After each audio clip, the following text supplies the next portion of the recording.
All right, this is take two of supporting characters. I'm Megan coming at you live, I hope, in Author Like a Boss and the Author Like a Boss Facebook group. If you guys can give me a sound check, that would be awesome. We had a sound problem.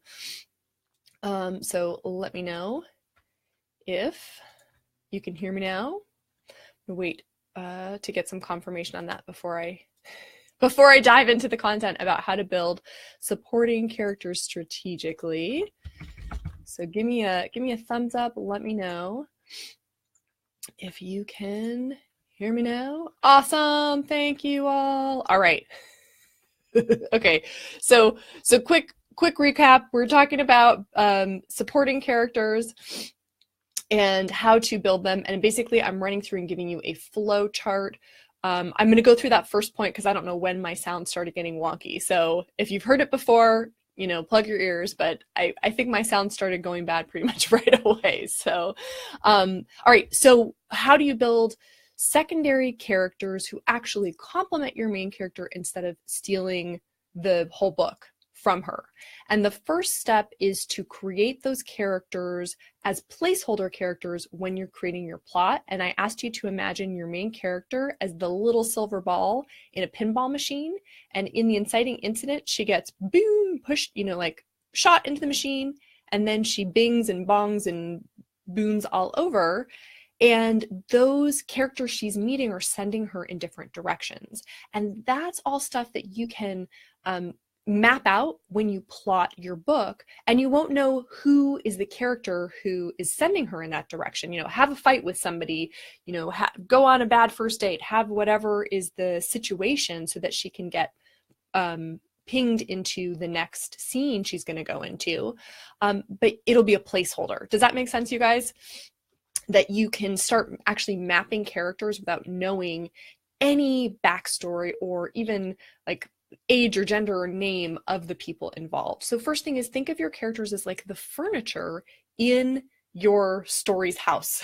They're just these objects your main character is going to interact with. So give me some feedback on that. Can you imagine starting your supporting characters more like furniture, more like objects your main character is going to interact with? If you start from that place, then you know for sure that those supporting characters are going to be part of your story. They're going to help move things along, and they're going to help your main character on her emotional journey, her emotional arc. All right, so that's the first step in your flow chart. Create placeholder characters. Don't worry about who they are and what they like to eat for breakfast and all that kind of stuff. Figure out what you need from them in the story.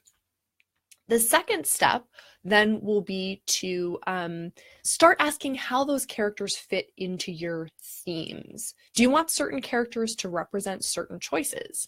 So here's an example. Who here has seen Jurassic Park? The original. Oh my gosh. How many years ago was that now? That's a long time ago. Remember how real those dinosaurs seemed when that first came out? Okay. So in the original movie Jurassic Park, remember there's that lawyer, and he is a really minor character. I don't remember his name or whether he even has a name. At one point, they all get separated. He's in the Jeep with the two kids, and he, like, cowardly runs in a cowardly way. In a cowardly way, he runs out of the Jeep and goes to hide.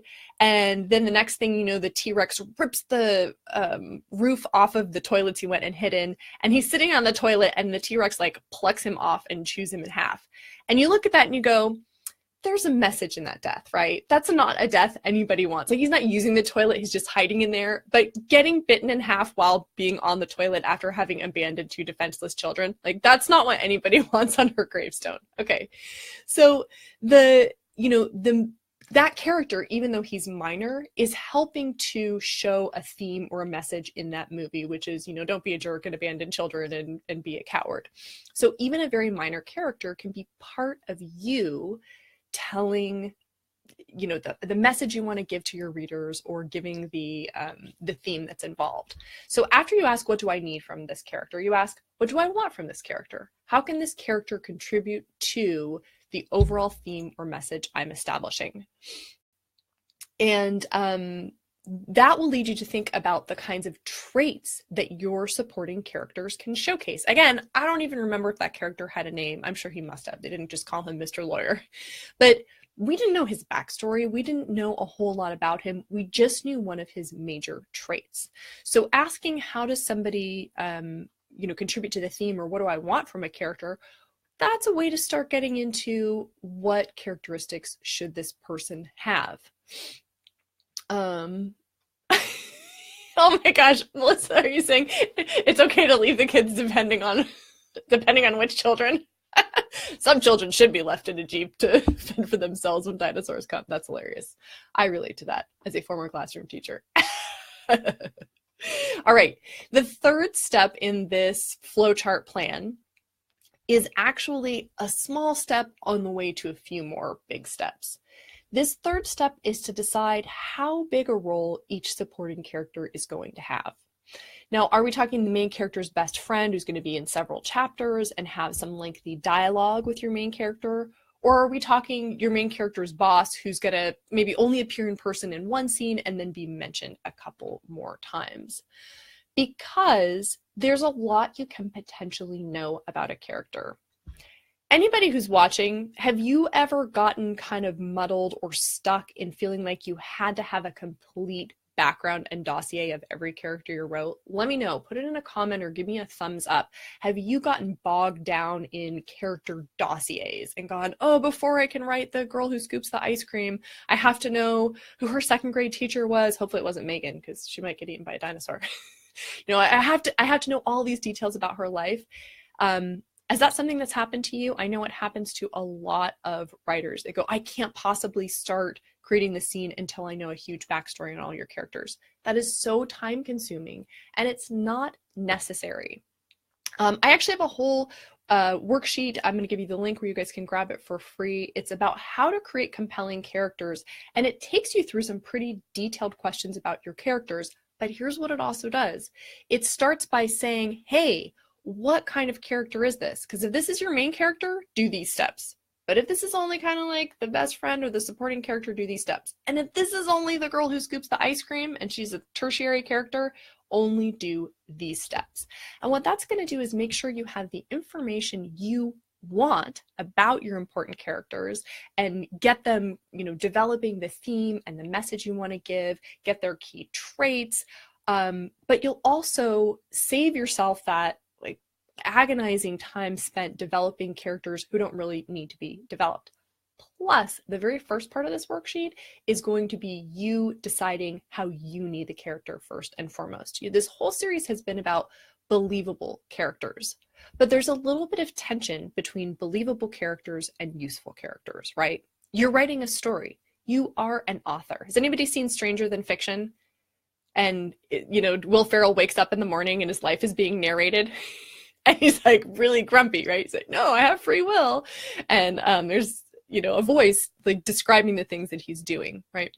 And it's a lovely, it's a fun movie to watch as an author because you have experienced that tension where you're hoping to create very real people who seem to act with internal motivation, but you need them to fulfill certain roles in the story. So if you guys want to grab a worksheet that helps you resolve that conflict between I need a believable character, but I need her to do the right things in the story, and also make sure you're not over planning, go ahead and go to authorlikeaboss.com/characters, and it's a free download you can grab to plan all your characters and figure out how much planning you need to be doing. I know, isn't that a great movie, Dave? Stranger Than Fiction. It's so fun. I think that's the movie that made me a Will Ferrell fan. Before I was like, take him or leave him, and that movie, he sold me on it. Okay. So I'll drop that link in the chat as well for all of you who are here live. You can go grab your worksheet. Okay, awesome.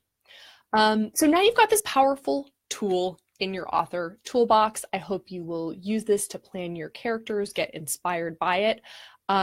If you do planning for your characters and you're really clear on who they are, it's so much easier to do things like write dialogue or figure out, what a character should do next in the scene because you're tuned into that person's motivation. And if you're somebody who really prefers like working from that inspiration place instead of your analytical place, you can do the activities on that worksheet as free writes. You don't have to sit there and answer one question after another. You can go, oh, I'm just going to free write about this and see what comes up. So that's totally an option. All right. But speaking of powerful tools in your author toolbox, are you guys listening to the Author Like a Boss podcast? Because this is an amazing place to hear from successful indie authors about the kinds of tools that they're using to accelerate their writing, manage their time, sell more books, keep going when it gets hard. I mean, so many things that I know you go through too. So if you want practical tips or some serious inspiration, you need to be listening to this show. You can subscribe so you always get the latest episode. You can listen to it on iTunes. I grabbed a great podcast player for my Droid on Google Play. I think it's Droid, the Podcast. No, I don't know what it's called. But search for podcast players on Google Play. There are a number of them. And if you like what you're hearing, please leave a review for Ella, because just like with books, your review makes a huge difference for the podcast. You know, it helps other listeners find content that they're going to love. It helps us reach more listeners. It really is a win-win. It's a win-win-win, because then you'll feel all warm and fuzzy after sharing. You're like, I helped a fellow author and I supported Ella. So please make sure you're checking that out.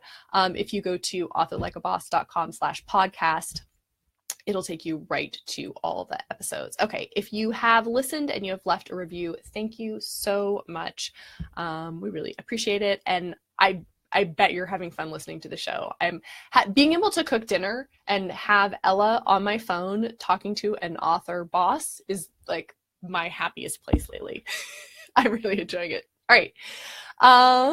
So let's see what else. If you guys are interested in finding out more about the Academy and what we do to help you author like a boss, again, you can go to authorlikeaboss.com/academy.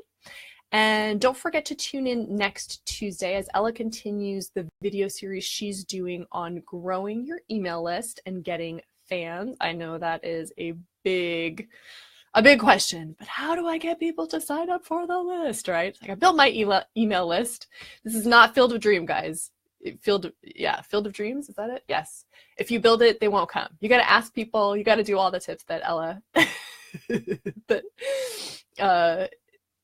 gives you. Okay. And next week I will be going through a kind of summary and some do's and don'ts about characters, and also doing a live Q&A. Make sure you send me your questions. We have people asking questions on the pinned post. I'm grabbing those. And if you have a question, you can put it in the comments as you're watching this video from wherever you're watching, whether that's on YouTube or in the Author Like a Boss Facebook group or on the Author Like a Boss page. Whew. All right. That was a mouthful. And I want to thank you all so much for watching. Thanks for having patience through my sound issues. If you found this video helpful, don't forget to like it, share it with a friend, tag somebody you think would benefit from hearing this, and let them, get good at supporting characters too. We all want to read better supporting characters in books, so help your author friends. That is it for now. I am Megan signing off. Thanks so much for watching, and happy authoring.